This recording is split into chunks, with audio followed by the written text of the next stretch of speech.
Mark July 1st on your calendar right now, because starting that day, life changes for every American between the ages of 45 and 65 and older in ways that are going to be felt immediately in your bank account, your healthcare coverage, your benefits timeline, and decisions you thought you had already finalized. This is not an exaggeration designed to get your attention. This is a description of what is actually scheduled to take effect on that specific date, confirmed, finalized, and already being prepared for by the agencies responsible for implementing it. The problem, as always, is that none of these agencies are going to send you a personal letter explaining what changes on July 1st and what it specifically means for someone in your age bracket. They publish the policy, they flip the switch on the effective date, and they expect the public to already understand the implications. The vast majority of people in the 45 to 65 and older range will not understand the implications, not because they are not paying attention, but because this information has been scattered across dozens of separate agency announcements, buried in legislative language that was never translated into plain English, and never assembled into one place that tells you clearly what is changing and what you need to do about it before the date arrives. That is what today's video does. I'm going to walk you through every major change taking effect July 1st, organized by the part of your life it affects, so that by the end of this video you know exactly what is coming and exactly what to do in the days remaining before it arrives. Stay through the entire video because these changes overlap in ways that compound for people at certain ages, and missing one piece because you stopped watching early could mean missing the exact action step that matters most for your specific situation. Before we get into it, subscribe right now and turn on the bell. July 1st is the beginning of a wave, not the entirety of it. There are additional changes scheduled for later in the third quarter and heading into the fourth quarter of 2026 that build on what happens this month, and every one of them will be covered here in plain language with enough lead time to actually prepare. The people subscribed to this channel are the ones who walk into July 1st already knowing what is coming. The people who are not subscribed are the ones who find out on July 2nd when something they expected to work the way it always has suddenly does not. Subscribe, turn on the bell, and let's go through exactly what is changing. The first major change taking effect July 1st affects Social Security earnings reporting, and it hits people aged 62 to 66 the hardest, specifically those who are collecting Social Security benefits while still working in some capacity. Starting July 1st, the Social Security Administration is moving to a quarterly earnings verification cycle instead of the annual reconciliation process that has been in place for years.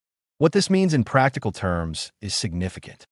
Previously, if you were below full retirement age, collecting Social Security, and earning above the annual limit of $23,400, the SSA would typically catch the overage during annual tax reconciliation, often months after the fact, and adjust your benefits accordingly at that point. Beginning July 1st, the SSA cross-references earnings data with IRS records every quarter, which means an overage that occurs in the first half of 2026 may result in a benefit withholding that begins as early as your July or August payment, not next year when your taxes are filed. For someone who has been budgeting around their full monthly Social Security check without accounting for this accelerated timeline, a sudden reduction in a payment they were counting on can be a serious disruption. If you fall into this category, calculate your earnings from January through June right now. If you are approaching or have exceeded half of the $23,400 annual limit, which is $11,700, call the SSA before July 1st and ask them to walk you through exactly how the new quarterly verification cycle will affect your upcoming payments. Knowing the number in advance lets you adjust your budget or your work hours before the withholding arrives rather than being surprised by a smaller check with no warning attached. The second major change taking effect July 1st affects healthcare costs for everyone in the 45 to 64 age range who is not yet eligible for Medicare, and it involves a significant restructuring of subsidy eligibility for marketplace health insurance plans. Enhanced premium tax credits that have kept marketplace insurance affordable for millions of Americans in this age bracket are scheduled to revert to pre-expansion eligibility formulas, and that reversion takes partial effect starting July 1st for a subset of plan years and enrollment categories. For Americans aged 50 to 64 who purchase their own health insurance through the marketplace because they are not yet eligible for Medicare and do not have employer coverage. This age bracket has historically faced some of the highest premiums in the entire system because age-based rating allows insurers to charge older enrollees up to 3 times what they charge younger enrollees for the same plan.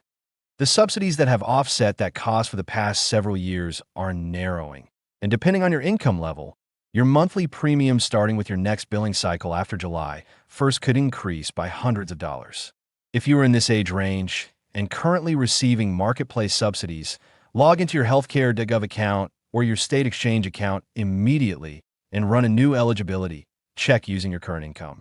Do not wait for your insurer to notify you of a premium change. Many insurers process these adjustments with minimal individual notice, and discovering a $300 or $400 monthly increase when the payment is auto-drafted from your account is a far worse outcome than discovering it now and having time to shop for alternative coverage or adjust your budget in advance. The third major change taking effect July 1st is specifically relevant to Americans aged 55 to 64 who have retirement accounts and who are planning required minimum distribution timing or considering Roth conversions, and it involves updated IRS guidance on retirement account distribution rules that takes full effect this date. The Secure 2.0 Act provisions that have been phasing in since 2023 reach another implementation milestone on July 1st, specifically around catch-up contribution rules for higher earners and updated guidance on how inherited retirement accounts must be distributed. For Americans aged 50 and older making catch-up contributions to their 401k, new rules taking effect this date require that catch-up contributions for individuals earning above a certain threshold in the prior year be made on a Roth basis rather than a pre-tax basis. That is a meaningful shift for anyone who has been planning their retirement contributions around the tax deduction those catch-up contributions previously provided. If your wages exceeded the threshold last year and you're making catch-up contributions this year, your payroll department should already be adjusting how those contributions are processed, but errors in this transition are common, and it is worth confirming directly with your HR or benefits department that your catch-up contributions are being handled correctly under the new rule rather than assuming the transition happened automatically and correctly. For anyone who inherited a retirement account from someone who passed away after 2019, the 10-year distribution rule enforcement is also tightening as of this date, with the IRS closing out the transition relief period that has allowed some flexibility in how those distributions were timed. If you inherited an IRA or 401k and have not been taking the required distributions under the 10-year rule, July 1st marks the point where penalties for non-compliance begin being assessed more strictly. Talk to a tax professional immediately if this applies to you. The fourth major change taking effect July 1st involves Medicare enrollment penalties and affects everyone turning 65 in the months surrounding this date, as well as anyone aged 65 or older who delayed Part B enrollment due to employer coverage. The documentation standards required to prove creditable employer coverage during a special enrollment period are tightening as of July 1st, meaning the bar for avoiding the permanent late enrollment penalty is getting higher right when a significant cohort of baby boomers is aging into Medicare eligibility.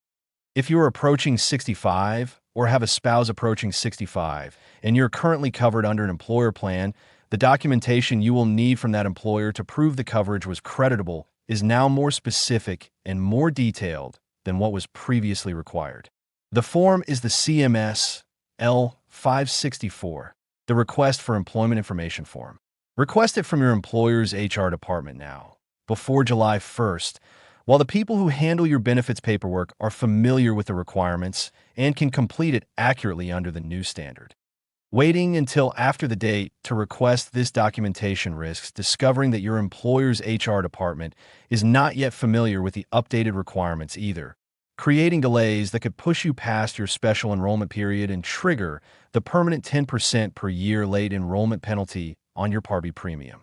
The fifth major change taking effect July 1st affects banking and financial account access for every American aged 60 and older building on elder financial protection regulations that have been phasing in throughout 2026. Starting this date, financial institutions are required to implement enhanced verification protocols for any account transaction above specific thresholds when the account holder is 60 or older, including additional identity confirmation steps for online and phone banking that did not previously apply. For someone who is used to logging into their bank account or calling their bank and moving through verification quickly, these new steps will add friction starting July 1st. And accounts where contact information is outdated or where security questions were set up years ago and forgotten are going to experience the most disruption.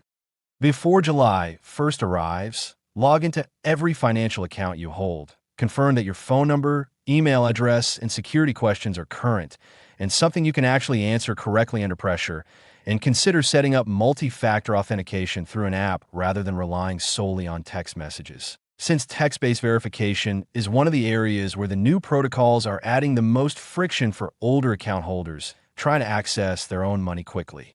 Here is what you need to do before July 1st arrives, organized by what applies to you. If you're 62 to 66 and collecting Social Security while working, calculate your year-to-date earnings and call SSA to understand how the new quarterly verification cycle affects your upcoming payments. If you're 50 to 64 and purchasing marketplace health insurance, log into your exchange account now and run a new subsidy eligibility check before your premium changes without warning. If you are 50 or older making catch-up retirement contributions, or if you inherited a retirement account after 2019, confirm with your HR department or a tax professional that your contributions and distributions are compliant under the new rules taking effect this date. If you're approaching 65 with employer health coverage, request your CMS L564 form from HR right now while your special enrollment period is still fully open. And if you're 60 or older, log into every financial account you hold and update your contact information and security verification methods before the new protocols make outdated information a real obstacle to accessing your own money. July 1st is coming whether you are ready or not. The people who spend the next several days preparing are going to experience this transition very differently than the people who do not. Subscribe, share this with everyone you know between 45 and 65 and older, and I will see you in the next one.